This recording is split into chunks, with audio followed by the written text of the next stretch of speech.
Also, some interesting moves being made over at GM, of course, in the wake of the UAW strike, which led to significant gains for their membership. GM is now making some really extraordinary decisions with regards to their money. Put this up on the screen from the Wall Street Journal. So they have just announced, remember this company was, oh, we can't afford all these pay raises for workers, et cetera. Well, now they've announced a $10 billion stock buyback in a bid to assuage investors. The automaker plans this stock buyback and dividend increase amid reduced spending on electric and driverless cars. So basically, there's been a pullback, partly, I think, because gas prices gone down, partly because, consumers are just not doing all that well. There's been a pullback in spending on autonomous vehicles. The GM Cruise autonomous vehicle has run into some issues, too, in its rollout, and on electric vehicles. So in an effort to keep their investors fat and happy, they've announced this $10 billion share repurchase. The funny thing about this is that you'll recall the additional labor costs from the new GM UAW contract is in roughly the same ballpark, $9.3 billion. So they were crying poor over that. Yep. But then they're just like, oh yeah, we can just, give $10 billion to our investors and do this big stock buyback. They're saying they're going to find the money for the additional labor costs by cutting back on effectively research and development of EVs and of autonomous vehicles. So prioritizing the desires of their shareholders over the future of the company, let alone their workforce. Yes, there's actually a lot to say about this. First and foremost, let's put the next one, please, up there on the screen, because it does show you how full of it they were during those negotiations, because they said that the idea that they could afford the $9.3 billion in additional labor costs was ludicrous when they turn around immediately and spend $10 billion this year, just in 1 year, buying back their own stock to juice the value. The big other sub-story to this, though, is a middle finger to the Biden administration. Joe Biden stood up there with the CEO of GM and said that GM was the leader in the electric car revolution. This is something actually Elon talked about yesterday, which is insane because they made 20-something cars in the same year that Tesla made 300,000. That Tesla Model Y, as Elon said yesterday, will be the best-selling car on Earth as of this year. So to prop up GM, the big three, and all those relative to Tesla right now is absurd. But the big thing that this really calls into question is the internal dedication that the big three have claimed to have on electric cars and the revolution, and then now where they're actually putting their money. Because what remains dramatically profitable for them are big-ass trucks and SUVs. For Ford, for GM, that's really the only place America remains competitive in cars. And they're basically doubling down on that, rejecting a lot of the federal dollars and others that the Inflation Reduction Act supposedly was going to try and to fix, and they're going right back to stock buyback. I have always been for a total ban on stock buybacks for the Fortune 500, especially when they're the recipients of the incredible amount of corporate welfare people like GM and all of them are. Do we save GM? America did. And then infuse them with billions more for electric cars, and then they turn around and then buy back their own stock. So this is a major indictment of Joe Biden that hasn't been interpreted yet that way. But he deserves it. That's a good point. Yeah. And in that op-ed that Mary Barra wrote during the union negotiations, she described the UAW's demands as quote unquote untenable because they're so outrageous and there's no way we can afford it. The other piece that is remarkable to me is she said that one of the myths of this misinformation that was being spread during the strike was that record profits go toward fueling corporate greed. No, she says, those record profits are reinvested in our company and our people.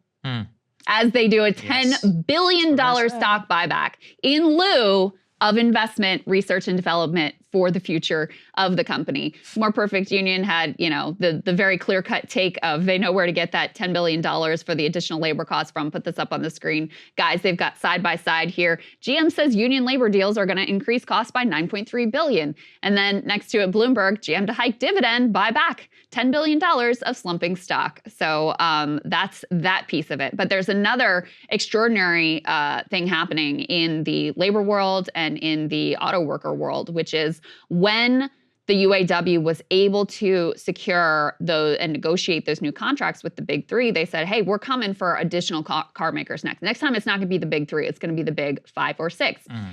Sean Fain just announced perhaps the largest organizing effort maybe in U.S. history going after 150,000 workers at a variety of automakers in what is just an extraordinary effort to unionize, foreign automakers and also Tesla in the wake of their incredible success with this stand-up strike. Let's take a listen to a little bit of the video that they used to announce this effort. Across the country, from the West to the Midwest, and especially in the South, are reaching out to join our movement and to join the UAW. So go to uaw.org/join. The money is there, the time is right, and the answer is simple. You don't have to live paycheck to paycheck. You don't have to worry about how you're going to pay your rent or feed your family while the company makes billions. A better life is out there. It starts with you, UAW. The bottom line here, auto workers at more than a dozen non-union companies simultaneously announcing campaigns to try to unionize. And, it makes all the sense in the world because, we all just watched this play out. Yes, and it was so clear the gains that they were able to achieve. And so we said this at the time, like if you're working at Tesla, if you're working at Toyota, if you're working at Hyundai, you can see what they're set to make and what their benefits look like and what their retirement package looks like versus what you are making. And you go, the only difference here, I'm doing the same job. The only difference is they have a union and I don't. This is totally different from, recent track record in terms of labor history, even just if you consider the UAW, their previous leadership was taking these concessionary contracts. They're incredibly cozy with the business class. And so what case do they have to make to auto workers that it's worth taking the risk to unionize when they're not delivering for their membership? So it's going to be, it'll be something to watch this and how it unfolds and see if they're able to achieve success. I'm curious, regardless of whether they win or not, it actually doesn't really matter because you had such massive increases at Toyota and many of these other companies already as a result Tesla of this. gave pay raises, Tesla didn't had to give a pay raise, and they will remain so, especially if the Cybertruck is a success that we all think it is going to be for the company. I mean, the margins on that, and given the extraordinary sales of that company are something that, again, people do not grapple with. Like, Tesla is outselling freaking Toyota in the state of California. That is insane for an American car company. They're going to sell several 100,000 vehicles in the US and across the world in a single year. Brand new vehicles, and probably going to do it all again the next year with brand new manufacturing technology, a full electric car. Elon even said this yesterday, and I thought it was particularly insightful. The supercharging network itself inside of Tesla, if it was spun off, like AWS would be from Amazon, would be a Fortune 500 company. Yeah, I believe just the supercharging. It remains one of probably the largest private infrastructure projects in the modern history of the United States. So anyway, all of this is just a way of showing that American car manufacturing, genuinely could be re-entering a golden age if we crack down on corporate irresponsibility, outsourcing, and stock buybacks, which got the US companies to where they are today. They basically sold us all out in the 70s and 80s. They decided not to innovate. They let Japan come in and basically eat their lunch completely. They refused to actually negotiate, I think, properly with the unions until it was too late, and then they went bust in 2008. So if they can stop a lot of that, and this is going to require like some responsible federal policy, we, 10, 20 years from now could be living in a much, much better off as for US car companies. And it's remarkable to think back on the history too, because the big three, these are iconic American brands. They're synonymous with the American middle class. Yeah. They were an important part of the growth of, the early labor movement in the United States. And so if these auto workers and car companies once again are part of rebuilding the American middle class and resparking a resurgence of a new labor movement, I mean, that would just be, an extraordinary moment in terms of American labor history. Yeah, I would absolutely love to see it. I'd love to see it for America. I would love for the majority here.